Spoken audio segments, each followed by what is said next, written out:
Being recorded. So I'll start as I always do. Is the fan bothering you guys? Can you hear that fan? No? No, you're good.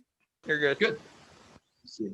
I want to start off. Anybody have any specific questions? I also want to start off moaning about how few people are here, but I appreciate that you're here.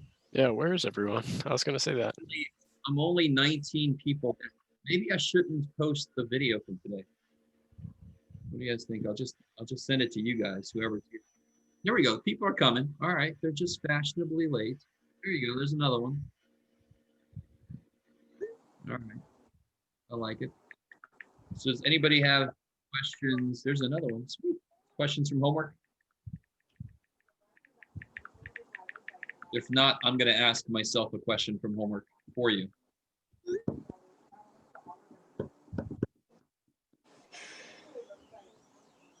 Does anyone have anything about the quiz today? Let's hit that first, and then I'll transition into chapter 7. The quiz today is 636. Anyone have any concerns from there? You post, excuse me, you posted the answers online, correct? Totally did, yes.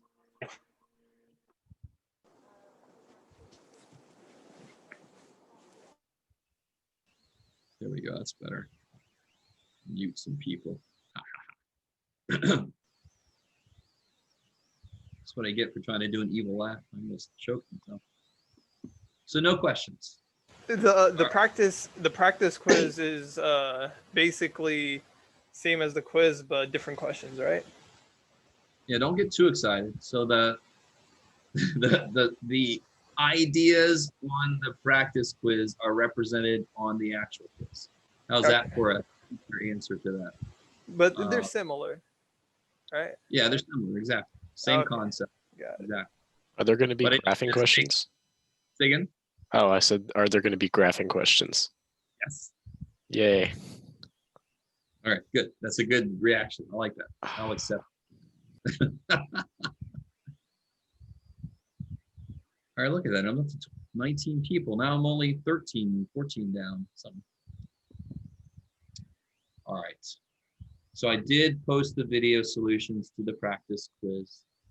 Obviously, when you take the quiz, it's just like if you're in class. You shouldn't have notes. You shouldn't watch the video as you do it. All this kind of stuff. And somebody out there right now is like, oh, I didn't even think about that. I think I'll do it. No. And it's going to work just like the last quiz, right? Just like the last few quizzes. So anything else about 6.3 through 6.6? All right. How about, from the quiz 2? No, the practice quiz. How about from chapter 7? Has anyone ventured into chapter 7 yet?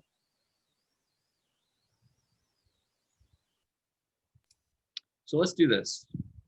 Oh, all right. Let's do a little preview of a problem that I think might give some of us some trouble. We'll do 2 kind of problems. This is on page, this is in section 7.2, number 50. Let me show you what that says. Right, there's an antenna. Is this the one I wanted to do? I don't care. There's an antenna on the top of the building from a location 300 feet from the base.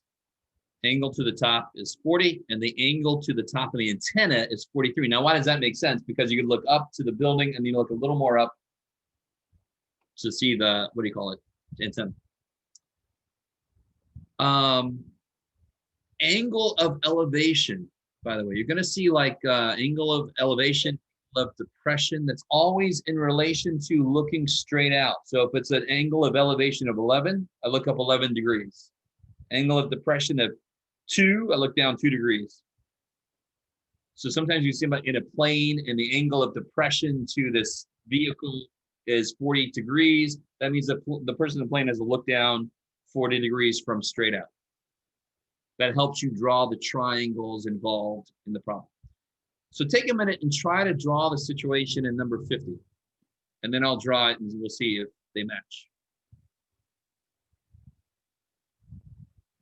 All right. If you want to include Spider-Man hanging on to that, you can. It's not going to help you with the trig though. Spider trig. Spider trig.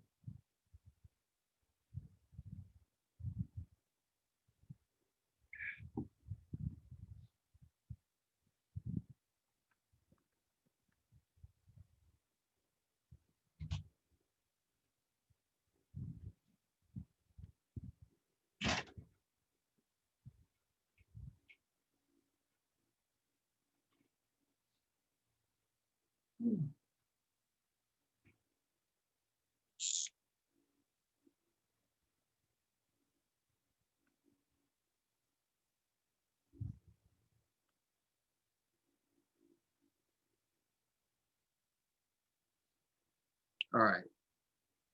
I'm going to stop sharing. I'm going to spotlight me. It's all about me. And let's see. So I got a building. I got an antenna on the building.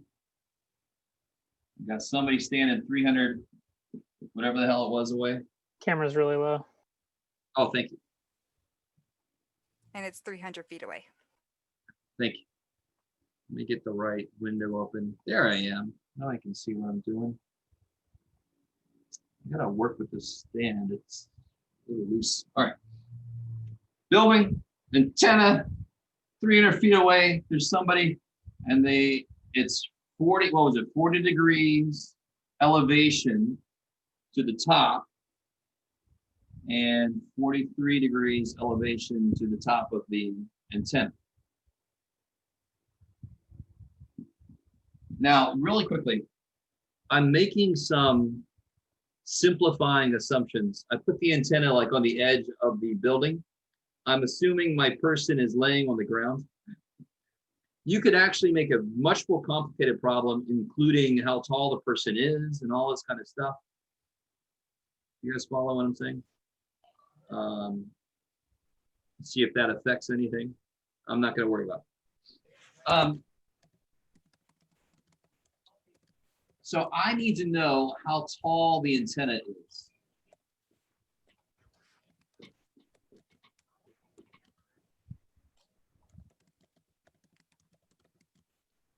Now, this is not as difficult of a problem as, I don't know if it looks difficult to you guys. This is actually not bad. How many right triangles do you see up there right now?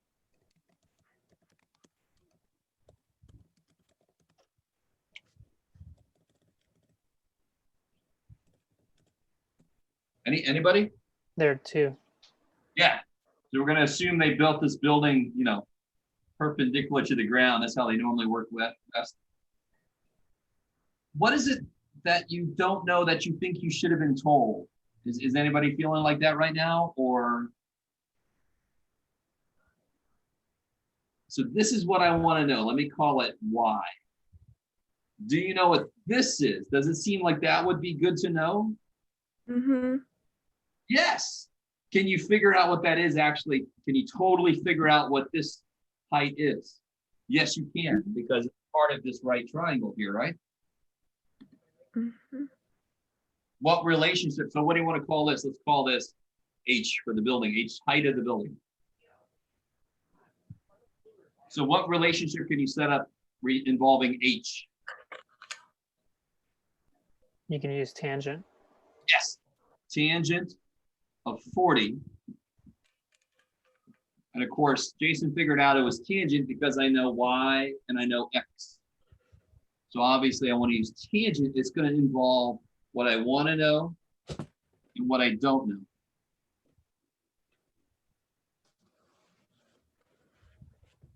And then it's easy enough to figure out what H is. Now, can you figure out this?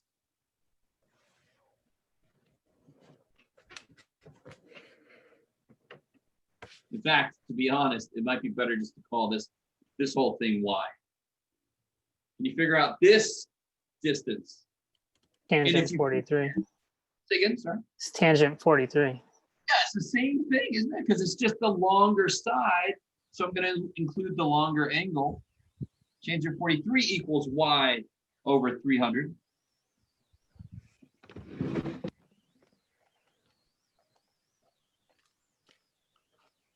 So how am I going to figure out just the height of this antenna? How does it relate to y and h? Just subtract To h from y. subtract it. So if I knew what y was, and you can figure out what that is, and if you know what h was, you can just subtract them. Okay. So you have to get pretty decent at interpreting a word problem into a picture and identifying things in the right location. Because if you draw this wrong, you are dead.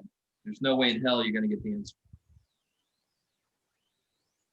So the first step is to draw it correctly. And the second step is to take a breath, don't freak out, and think about what do you know and what do you wish you knew? And is there a relationship between those two? Maybe.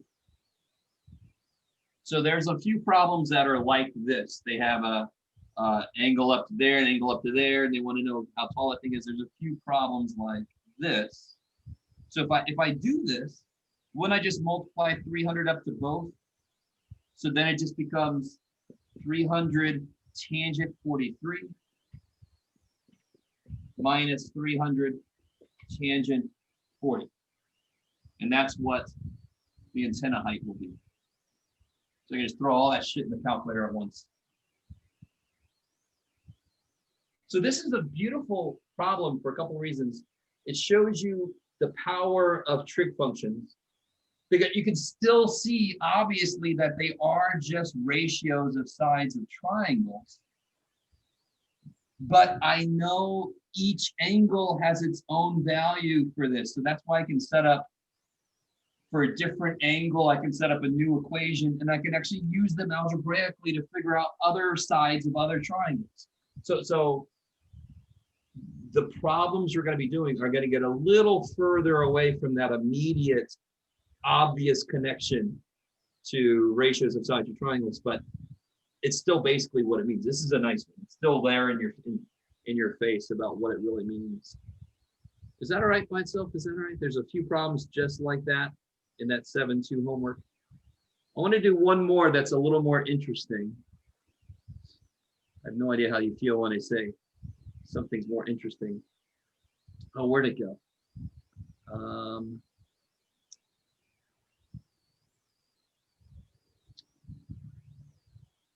Here it is. Okay. So let's do number, that's right. These are way too similar. What the hell? That's fine. Let's look at number 46 for a minute. Here's number 46.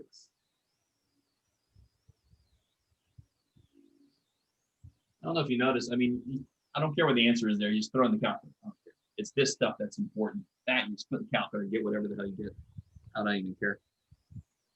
Try to draw the picture for 46.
So the implication there is that they're somewhere in the building at some floor, the 5th floor or the 13th floor or whatever.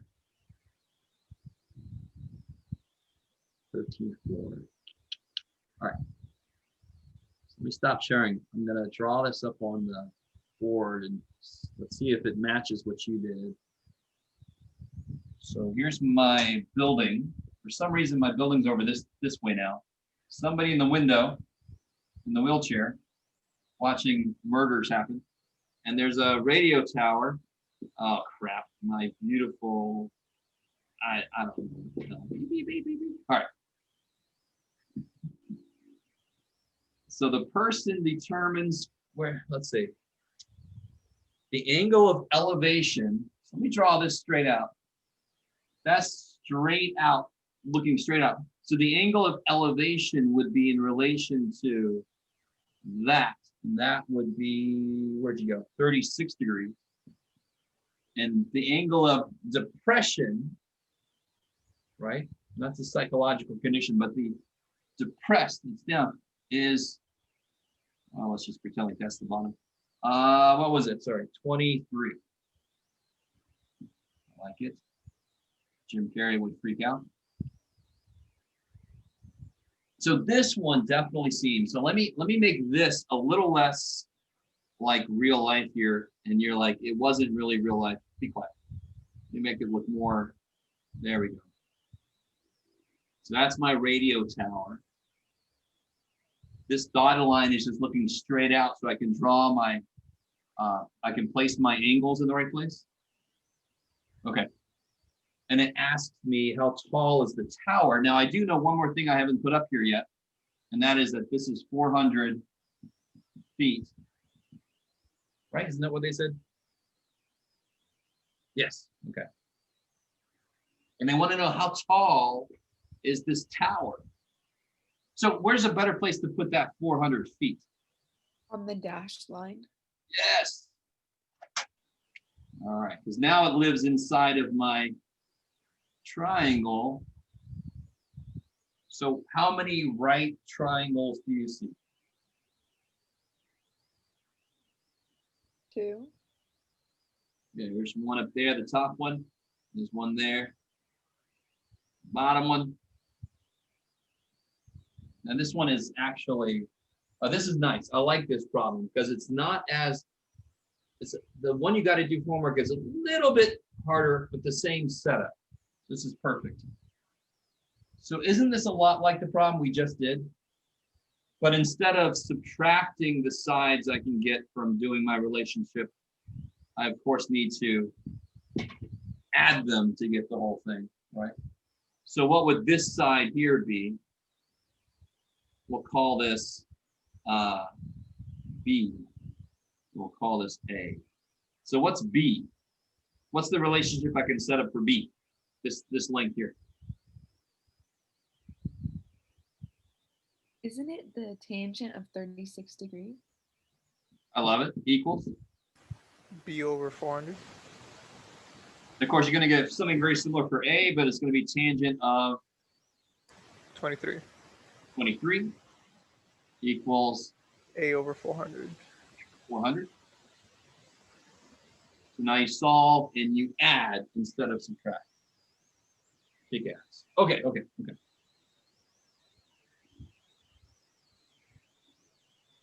So So kind of, say again, sorry. does sine, cosine, and tangent only work when it's a right triangle? Yes, Okay. but they actually, so what's interesting is we will eventually get to problems where there's no triangle anywhere, but sine and cosine and tangent and all that stuff still have a purpose. So, so for example, we have, when we start to graph sine waves, and they're just oscilloscope, you know, you've seen them on the, in the background of the evil scientist layer on the oscilloscope, the sine waves. This is what I was saying earlier. We're going to start to move away from triangle dependent situations. But where do trig functions directly relate to ratios of sides of triangles is a right triangle. If I don't have a triangle, is trig completely useless? No, it's just going to be a little bit weirder, right? In fact, trig functions, so real quick, just a little teaser for someday in the future. I know how these relate, don't I? Ooh. But what if I have a triangle that's not a right triangle? Do I still have something like this that exists? Yes. And it's such a kick-ass cool equation. It's like a little adjustment to this and it involves some trigonometry. So it's just beautiful. Sorry, I don't know if you agree with me, but trigonometry starts from such a basic and humble beginning. It's just ratios of sides of right triangles. Ooh, what can you do with that shit? Well, like way too much to even believe to start with. Okay, that was more than you asked for. Sorry. Okay. So have I generated any more questions, or does anybody have anything else they want to ask before I jump into finishing off some stuff? Okay.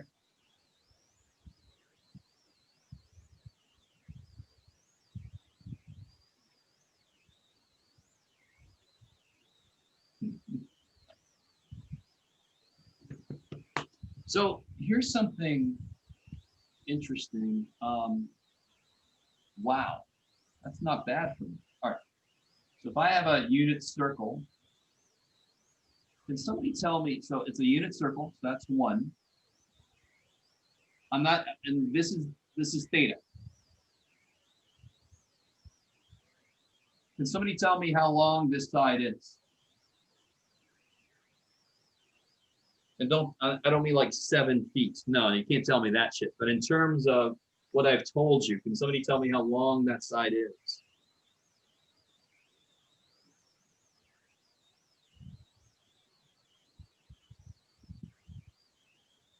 Would it just be 1 times cosine of theta? Yes, cosine theta. And you said something right there that's really intriguing to me, and I'm glad you said it, because this is actually, I never know when to say this, and sometimes I forget to say it, but I love to think of, now watch this, just a little side note, just because of the way you said that. So if I have, like if that's 7, what's this side in terms of, yeah, so let's say this angle is theta, who cares? What would this side be? It would, what would I set up for this side? I could do cosine, right? Cosine theta equals x over 7. Is that cool? So x is 7 cosine theta. So, and again, is everybody cool with that? Is that crazy? That's fine, right? And I could do the same thing with y, but it's going to be sine theta equals y over 7. So y is 7 times sine theta. So what I'm about to say is not technically correct at all. And I don't care. But I loved to think about this, especially when I got into physics. I love to think about this as if sine was the percentage of 7 that ran this way, and cosine was the percentage of 7 that ran this way. So it's that percentage times 7 gives me this side, and that percentage times 7 gives me this side. It's not a linear function, so the idea of percentage is not technically right, but it's just a way to look at it. I don't know if that's good or bad or anything. So here, the part of 1 that runs along here would be cosine theta times 1, which is exactly the way you said it, which got me excited. And then what's this, of course?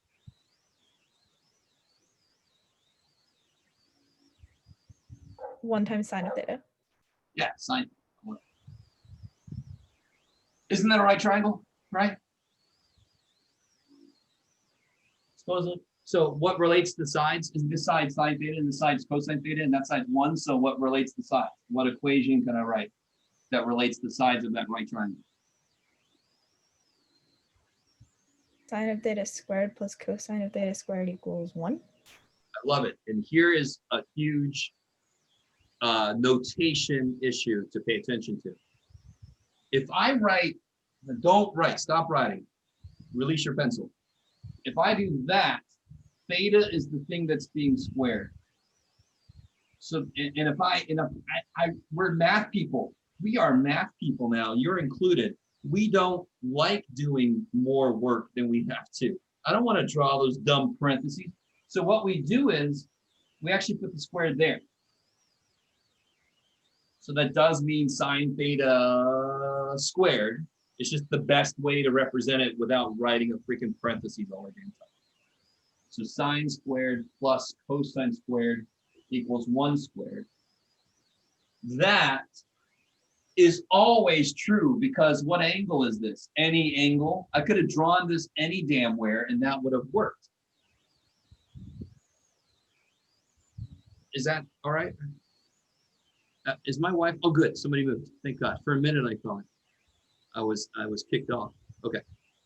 Is that all right? You guys okay so far? Some of you guys might know this already if you're taking trig. This is the most basic trig identity.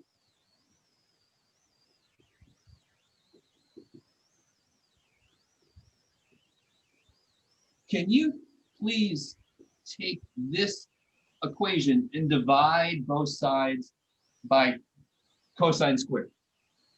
Just do it. Just do what I say. Damn it. Divide everything in that equation by cosine squared and see what you get.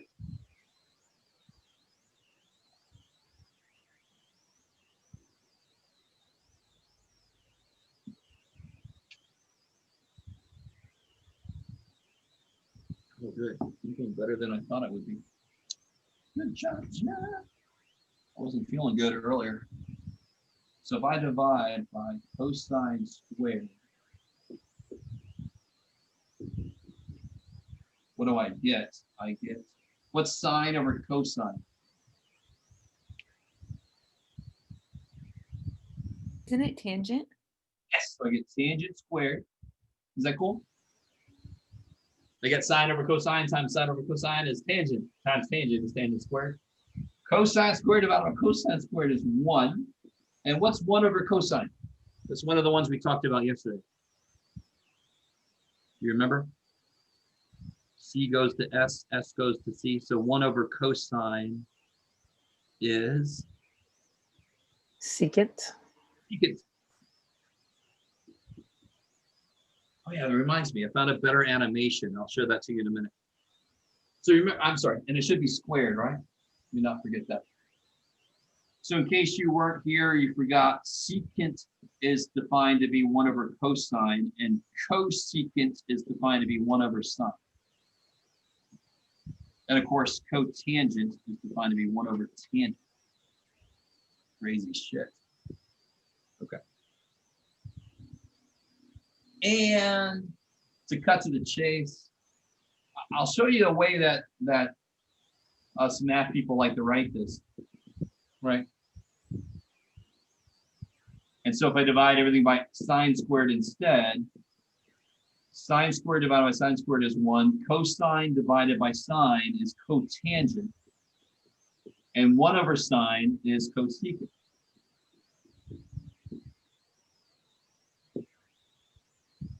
What I really love about, let me bring this back to what he was. There we go. He's the main one. You could actually just memorize him and then make these as you need them. Or you can memorize all 3. It's up to you. What I really love is, see how all the co shit is together here? You know, sine and cosine are basic. They're together. They should always be together. Aw. But then I got co stuff here and I got not co stuff there. It's beautiful. It's a way to kind of help you memorize that stuff if you want to. Okay. So one immediate use for this is this problem. What if I knew that sine theta is 3/5 and that theta is in quadrant 2? Can you use this guy to figure out what cosine theta is? It's just plug and chug now, right? Because now I can do, just plug 3/5 in. So 3/5 squared plus cosine squared equals 1. Is that cool? Just plug in 3/5 right in. Don't worry about this guy yet. You'll see why he's important in a minute. So that's going to be 9/25. I can subtract it. A quick way to subtract a fraction from 1 is to subtract 25 minus 9 and put it back over 25, right? That's kind of a silly, but anyway, because you screw it. And then I would take a square root of both sides. And of course, if I put a square root, what do I better put down? Plus minus. Plus minus. And of course, which one am I going to pick? Is it positive or negative? Considering I'm in quadrant 2, which is where y is positive and x is. I'm in Negative. quadrant. Yeah, x is negative back there. Cosine likes x, so cosine is negative.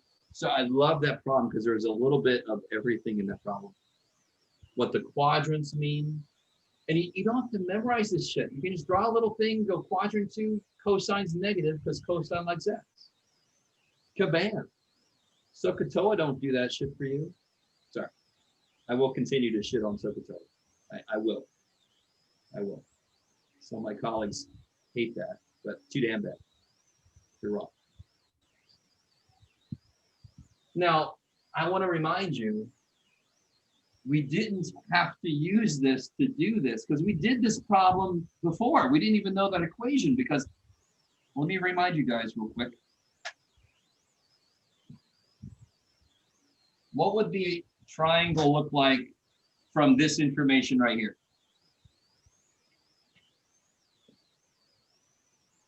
Where would 3 go? Where would 5 go? 3 would go in the y spot, Good, because y over,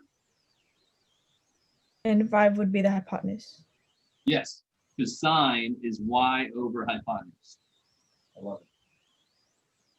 So there is a decent amount of memorization. I'm trying to show you where you don't have to memorize as much, but you do have to memorize the basic sine and cosine and tangent for sure, the ratios. So to figure out cosine, I just need to figure out the side, and since it's in quadrant 2, it's going to be negative. So then how do I figure out the side? I use Pythagorean theorem. yes, which is exactly what freaking sine squared plus cosine squared equals 1 is. That's just the Pythagorean. So the math that I did here is the same math we did here. So math don't give a shit when you bring the Pythagorean in, bring it in sometime, right? So here I bring it in more towards the end. 25 minus 9 is 16 square root is 4. So this will be negative 4/5, which is what we got. Holy shit, yay. All right. That's a lot to come at you, but it's new, but it is not difficult. The difficulty is because it's new. But the level of math involved in it is not difficult yet. All right. So I have one last idea that I want to throw at you. And then maybe we'll have a very early night. We'll see. Pretty cool with that type of problem. Again, I didn't have to do it this way. I have a whole other way I could have done it. But the really key thing is knowing in the quadrants what your answer should be. So cosine is negative in quadrant 2. So you got to know what that is for all the quadrants. All right.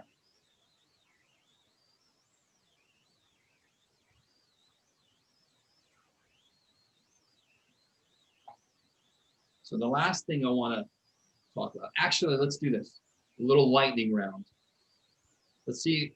I have this feeling nobody's, well, not nobody, but not everybody has done this yet. How quickly could you tell me without using any technology what the sine of 60 degrees is?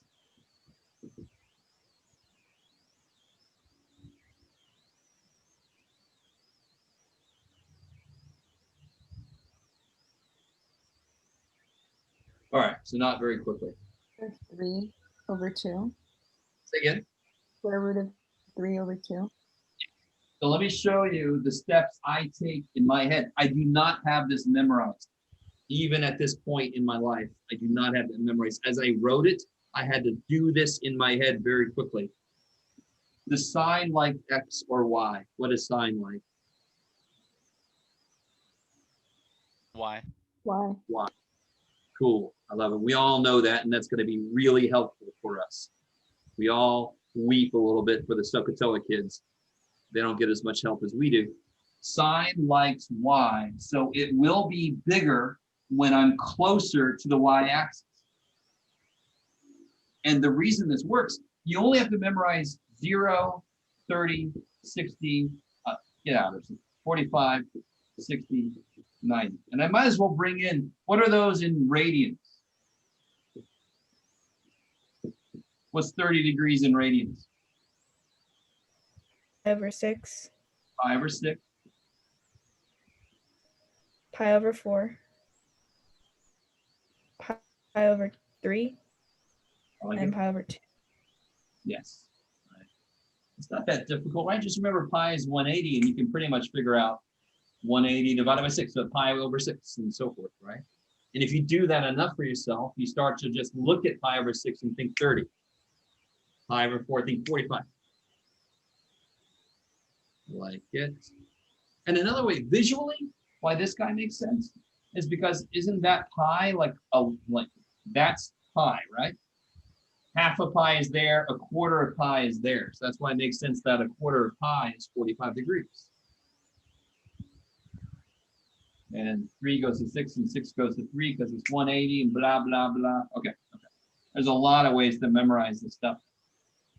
So when I see a problem like sine 60 and I have to do it in my head, I think, okay, I'm closer to the y-axis. It's going to be either 1/2 rad 3/2 or rad 2/2. And since it's closer to the y-axis, it's going to be the bigger one. Because sine likes y. So I don't have these memorized. I only have so much space in my brain. We all do. So I don't want to memorize this shit. I'd have to, who knows what I would forget, would have to push out, right? But you can if you want to.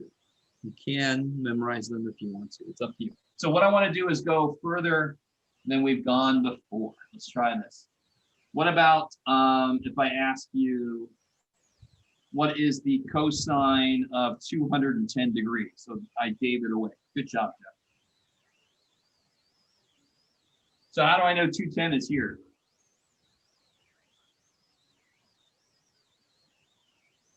What's this? It's 30 bigger than 180 because This is 180. That's 30 bigger.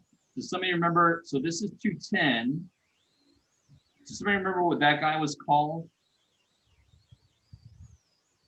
That angle that refers to the x-axis? It was called the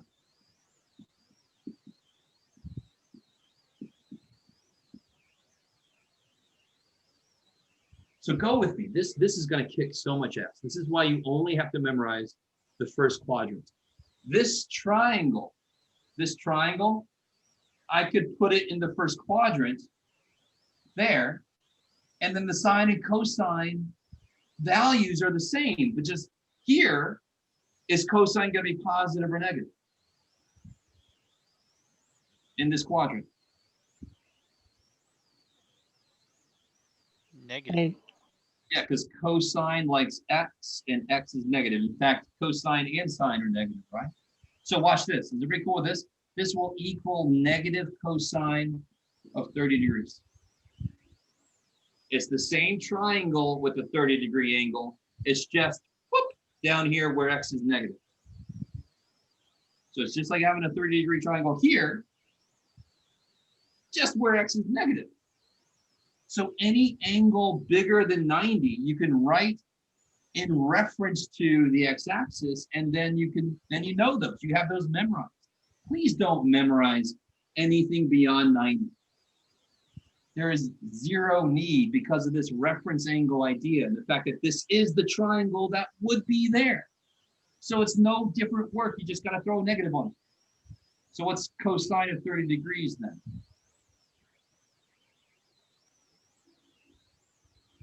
Cosine likes x. 30 degrees is closer to the x-axis. So is it going to be the smaller option or the bigger option? I know it's not going to be that guy because he's only true at 45. It's the square root of 3 over 2. Why was this one square root of 3 over 2? Because it was closer to the y-axis. 30 degrees is closer to the x-axis. So cosine will be bigger because that's where it likes things. I have no idea how you feel about me saying cosine likes x, sine likes y. It's just the way I'm going to say it because it's the way it's in my head. And it's not the way my instructor taught me, by the way. It's some shit I made up, which is the beautiful thing about math, is there are leeway in the way you say things to yourself. There's leeway to it. Sort of like when I said cosine is like a percentage. No, it ain't. It doesn't matter. It makes sense. It works. Okay. So here, you guys try this one. I want you to draw this situation and then figure out what the value is. What, Jeff? Let's do sine of, you can do it, buddy. Can I? Yes. 315.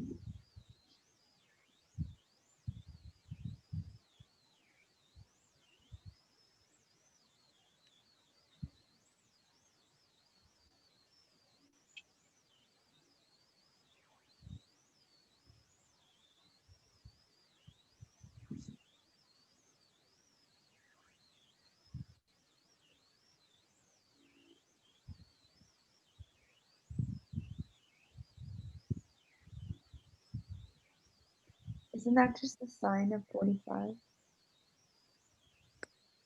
Let's see, where is 315? Isn't it 360 minus 315? Yeah, exactly. So it's not quite 360, so it's not quite here because this is 360. So it's going to be here, and how far away? So now the whole thing is how far away from that. That's the reference angle. Reference angle is always the closest angle to the x-axis. That's why here it was on this side. Here it's on that side.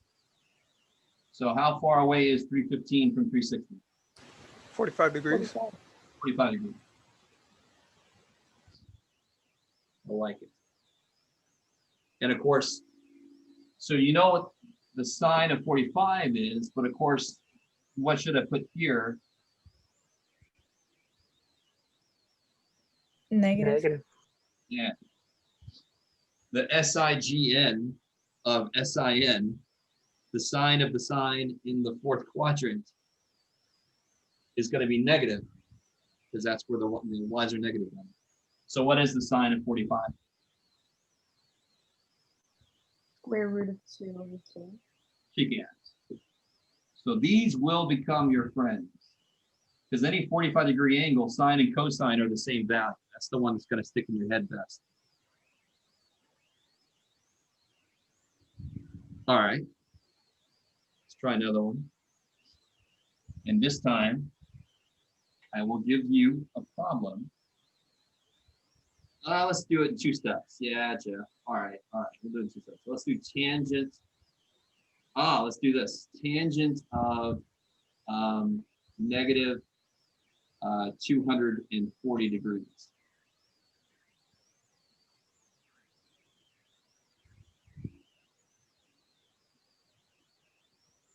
Let's see how you guys handle this.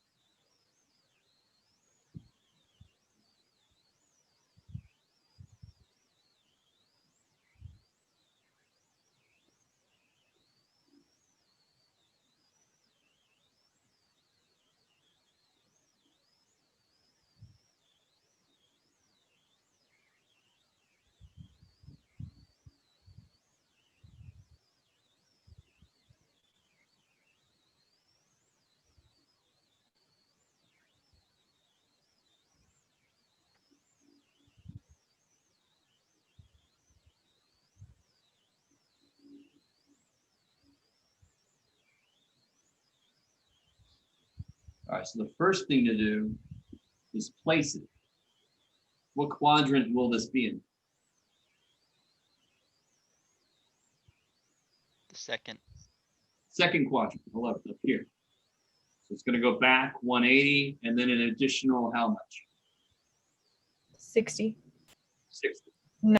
Okay. Sorry. So this is 60 degrees, the reference angle. Stop. Is everybody cool with that? So I got the negative part, which means you go this way. If you go 180, then 60 more. That's a great way to get the reference angle. Now, tangent, I definitely don't have tangents memorized. I will show you a shortcut after I show you this. So isn't tangent sine over cosine? And so it's like sine is 60 over cosine is 60, except which one of these are they? What are the signs of these? What's the sign of sine in the second quadrant? It's positive. Positive. And what's the sign of cosine?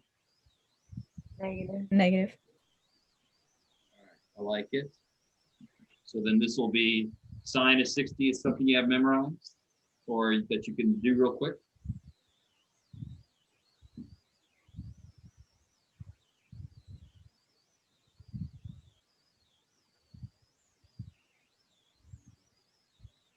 Square root of 3 over 2. So rad 3 over 2, and then cosine of 60 is going to be the other, that if sine is big, cosine is small. 1/2. And of course the 2's cancel. Now the way so you could always do this. I do have something about tangent in my head. Tangent is sine over cosine. So when sine is big, tangent's big. When sine is small, tangent is small. And it really can only either be rad 3 or rad 3 over 3. I don't know if you guys remember that. That's the two things it could be. Because at 45 degrees, what's tangent at any 45 degrees? Some kind of what?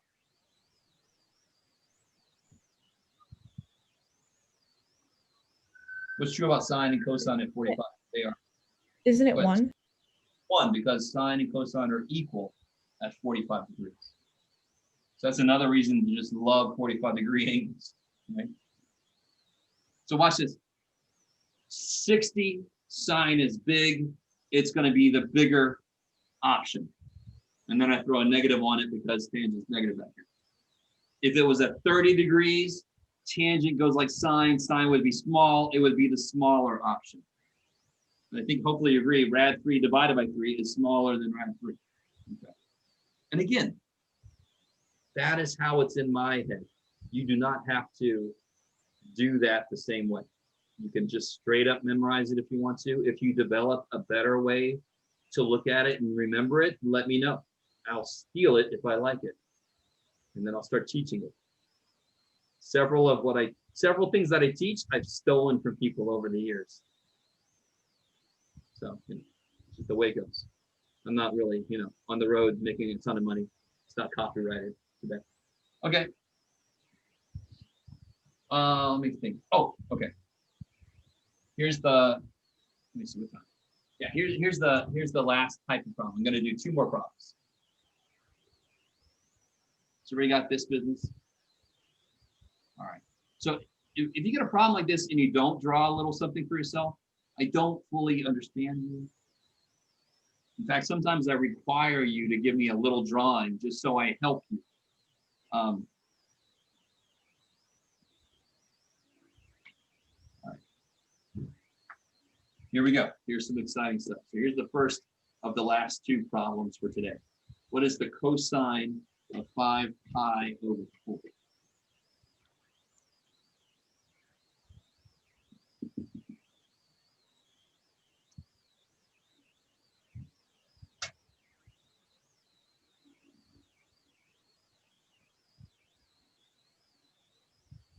Don't convert to degrees. At least not explicitly. You can do it in your head, I guess.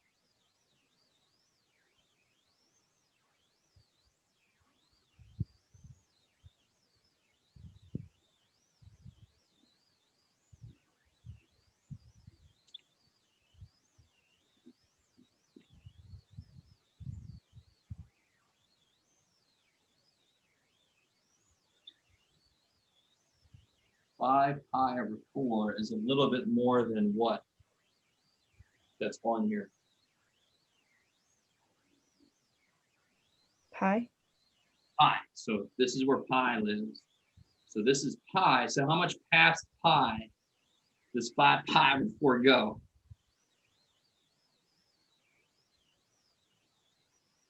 Pi over 4. Yeah, it's a quarter of a pi more than pi, which is a decent amount. And then what's the cosine of pi over 4? Does anyone look at pi over 4 yet and just see 45 degrees, or no? It's not quite there yet, I guess. Some of you guys do, some of you guys don't, some of you guys do. Okay. So what is the cosine of 45 degrees? And actually, I forgot one thing. When I do this to reference angle, I need to consider, is it positive or negative? So will this be positive or negative considering where I am? Negative. So when you convert to a reference angle, it doesn't change the value of this, but you do have to explicitly state if it's negative or positive. So this So would be does- negative. I'm sorry. I was going to say, does the negative come from it being underneath the x-axis? Yes. Okay. Because, well, not underneath. It's not because it's underneath, because it's cosine. And in this quadrant, x is negative. Cosine goes like x. Okay, so it's actually from it being to the left of the y-axis. Exactly. Sine would be negative because it's down. Cosine is negative because it's back. All right. Kick ass. And of course, that would be negative. Root 2 over 2. Add 2 over 2 below. Okay. All right, so here's the ultimate problem of the day. This is my final form. Golden tree guy. Let's see. Here we go. You ready? This is going to be exciting. Secant. What do you got, Jeff? Let's do, sure, 11 pi over 6.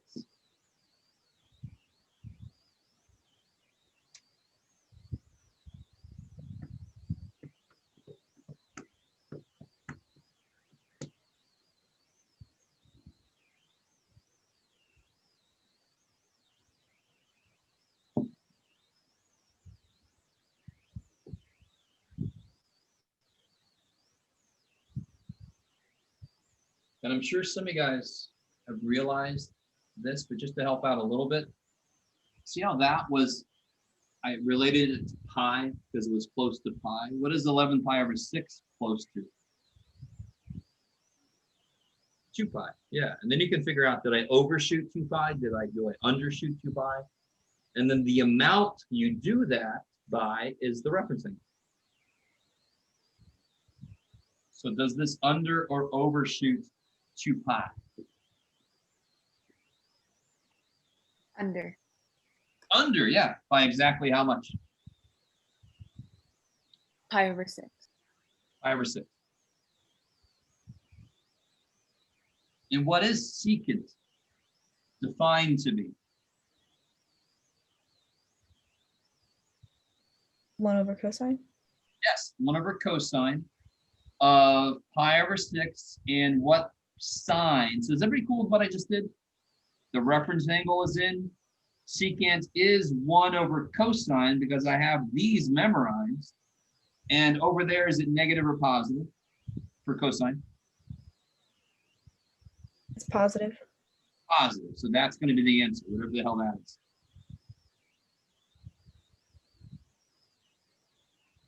So see, you're never really working directly with this unless it starts off as cosine pi over 4. You're rewriting it in terms of reference angles and values. And in the case of reciprocal functions, you're rewriting it in terms of the main 3. Those are the only ones you need to memorize stuff for. Hopefully all that makes sense. What is cosine of pi over, what is pi over 6 in degrees? 30 degrees. 30. So what would cosine be? 30 is going to be close to the x-axis. cosine Lex X. So what's this going to be? √3/2. I love it. Which 1 over that makes it this, and then rationalizing makes it that. Whew. That was a yummy problem. So much. All right. That's plenty. That is plenty. We did a decent amount there. Good job, guys. If oh, I think, yeah, the quiz should be active. So if you want to start it right now, you can. It's not due until tomorrow. I think I made it tomorrow at 6 is when the quiz is due. If you have any questions, let me know. Otherwise, class is officially over. Thank you. Thank you. Thank you. Paid the big bucks for. Thank you. You're welcome. Have a good day. I'm gonna head out. Like I have any questions. I'm out of here. I have a question. Yes. I was just going over the practice quiz today. Yes. I was at work. I didn't do any work today. And I guess I was just, it was number 6 by now. I was watching the video that you put out for like the answers. So you, like if I were to put for like 6A, log 3, 15/5, do you want that to be simplified even more? Like on Yeah. your example that it was log 3, 3? And then that equals 1, right? Yeah. So yeah, you gotta keep going. It's sort of like if you give the answer to something as 8/10, it's like, wait a minute, you could reduce that. So it's the same idea. You have to keep going until you can't simplify anything anymore. Yeah. Okay. And let's see if I have any more questions. I think that was it. Oh, okay, Um, cool. All right. Yeah. Okay. So for 8A or either one, we have to write the ln in front, right? Otherwise, it wouldn't really make sense. Yeah, the only way to get that x down is to use some kind of a logarithm. So you could use either ln or log because they're the ones that are easily accessible on the calculator. Okay. Yeah, I think that was it then. Thank you. Look. All right. Now I am headed out. Take care, guys.